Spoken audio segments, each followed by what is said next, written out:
Let's mic चुनावी यात्रा। नमस्कार, लेट्स माइक में आपका स्वागत है। मैं हूं राखी जैन। चुनावी यात्रा, जहां हम देश के अलग अलग राज्यों में हो रहे विधानसभा चुनावों की हर हलचल, हर रणनीति और हर मुद्दे को गहराई से समझते हैं। इस वक्त देश के 5 बड़े चुनावी मैदान पश्चिमी बंगाल, असम, तमिलनाडु, केरल और पुडुचेरी पूरी तरह सियासी रंग में रंग चुके हैं। हर राज्य की अपनी कहानी है, अपने मुद्दे हैं और अपने समीकरण हैं। लेकिन इन सब के बीच एक साझा सवाल है, क्या जनता काम के आधार पर वोट करेगी या राजनीति के नए नैरेटिव इस बार समीकरण बदल देंगे। सबसे पहले बात पश्चिम बंगाल की, जहां 294 सीटों पर 2 चरणों में 23 और 29 अप्रैल को मतदान होना है। बंगाल की राजनीति इस समय अपने चरम पर है और मुकाबला साफ तौर पर तृणमूल कांग्रेस और बीजेपी के बीच दिखाई दे रहा है। चुनाव से पहले आए ओपिनियन पोल्स ने इस मुकाबले को और दिलचस्प बना दिया है। सर्वे एजेंसियों के अनुसार तृणमूल कांग्रेस को 155 से 170 सीटें मिलने का अनुमान है, जो बहुमत के आंकड़े 148 से ऊपर है, लेकिन 2021 के मुकाबले कम है। वहीं बीजेपी को 110 से 125 सीटें मिलने का अनुमान है, जो उसे एक मजबूत चुनौती के रूप में पेश करता है। इन आंकड़ों के बीच सबसे अहम बात यह है कि तृणमूल कांग्रेस की पूरी रणनीति एक चेहरे पर टिकी हुई है, ममता बनर्जी। सर्वे में साफ तौर पर कहा गया है कि ममता ही पार्टी का सबसे बड़ा और शायद इकलौता ट्रम्प कार्ड है। खासकर महिला मतदाताओं के बीच उनकी पकड़ अब भी मजबूत मानी जा रही है।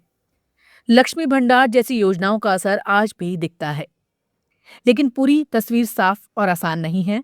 कानून व्यवस्था, भ्रष्टाचार और बेरोजगारी जैसे मुद्दे सरकार के खिलाफ माहौल बना सकते हैं। यही वजह है कि ममता बनर्जी ने इस बार 70 से ज्यादा विधायकों के टिकट काटकर एंटी इनकम्बेंसी को कम करने की कोशिश की है।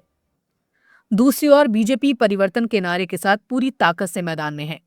पार्टी का आक्रामक प्रचार और संगठनात्मक विस्तार इस चुनाव को कांटे की टक्कर बना रहा है। यानी बंगाल में मुकाबला है ममता के करिश्मे और बीजेपी के विस्तार के बीच। वहीं इस बीच पश्चिम बंगाल की मुख्यमंत्री ममता बनर्जी ने मंगलवार को चुनाव आयोग की निष्पक्षता पर सवाल उठाए। ममता ने कोलकाता एयरपोर्ट पर पत्रकारों से बातचीत में कहा, चुनाव आयोग के लेटर पर भाजपा के स्टाम्प से बात साबित हो गई है कि कौन सी पार्टी पर्दे के पीछे से आयोग को कंट्रोल कर रही है। এই ইলেকশন কমিশন যে নিরপেক্ষ নয়, আমি তার একটা প্রমাণ আপনাদের দেখাতে চাই। ইলেকশন কমিশনের নোটিফিকেশনে বিজেপির ভোটের চিহ্ন, সিম্বল নিশ্চয়ই আপনারা দেখতে পাচ্ছেন। একটা ইলেকশন কমিশন তাহলে কার ইশারায় চলছে, কার কথায় চলছে? নন্দীগ্রামের বিডিও চলে আসছে ভবানীপুরে, কারণ গদ্দারের নিজের লোক বলে 73 জন রিটার্নিং অফিসারকে কালকে চেঞ্জ করা হয়েছে। এর আগে চিফ সেক্রেটারি থেকে, হোম সেক্রেটারি থেকে, ডিজি থেকে, সিপি থেকে প্রায় 60-70 জন আইএস আইপিএস কে বাংলায় যারা কাজ করে বাইরে পাঠিয়ে দেওয়া হয়েছে। এবং কখনো কখনো বলে না ঠাকুর ঘরে কে, আমি তো কলা খাইনি। and now the cat is out of the bag।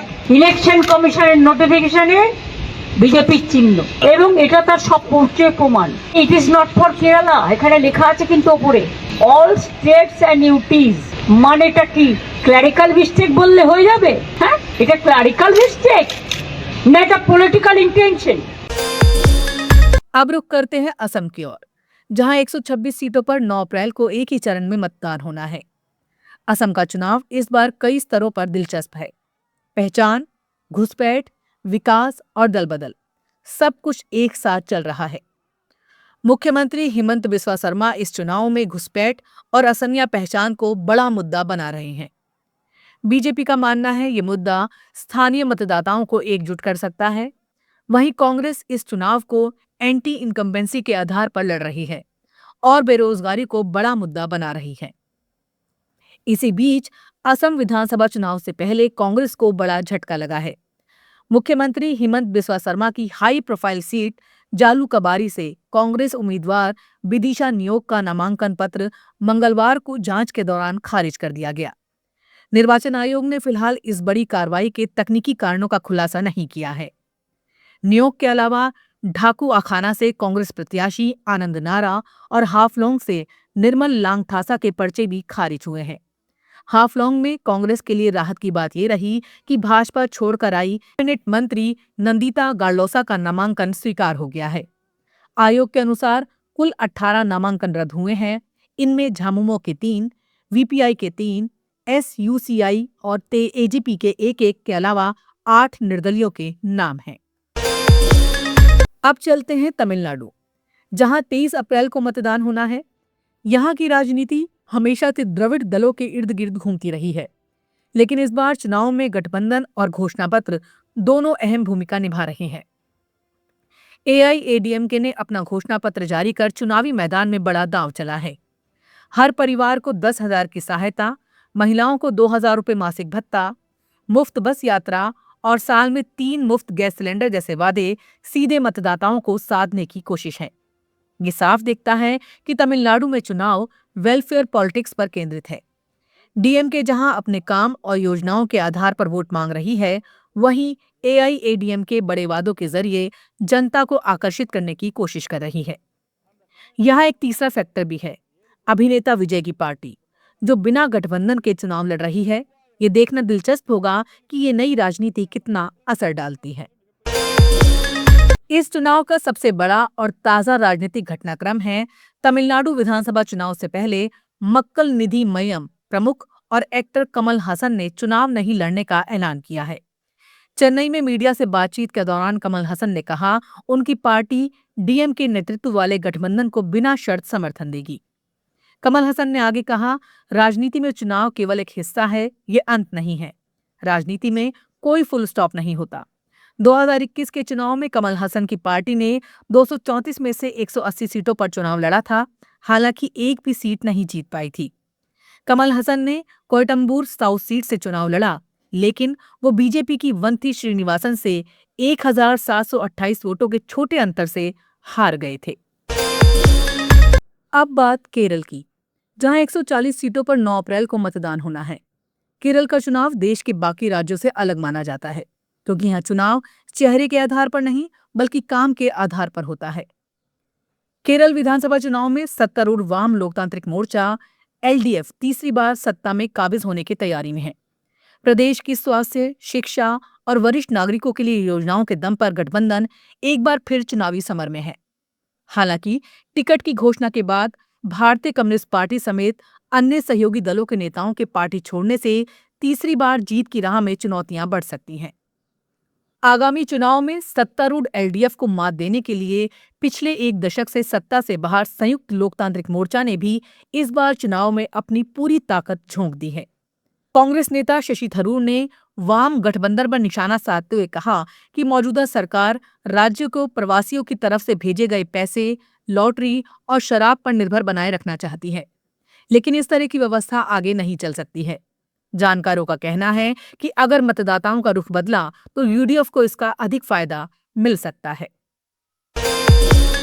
अब बात करते हैं पुडुचेरी की, जहां 30 सीटों पर चुनाव होना है। छोटा राज्य है, लेकिन राजनीति बेहद दिलचस्प है।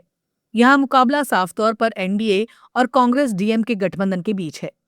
एनडीए ने सीट बंटवारे को अंतिम रूप दे दिया है। एन रंगासामी की पार्टी 16 सीटों पर और बीजेपी 14 सीटों पर चुनाव लड़ेगी। वहीं कांग्रेस वापसी की कोशिश में है और एंटी इनकम्बेंसी को मुद्दा बना रही है। इस चुनाव में अभिनेता विजय की पार्टी भी सभी 30 सीटों पर मैदान में है, जो मुकाबले को त्रिकोणीय बना सकती है। अगर पूरे चुनावी परिदृश्य को देखें तो हर राज्य की अपनी अलग कहानी है, लेकिन कुछ समानताएं भी साफ दिखाई देती हैं।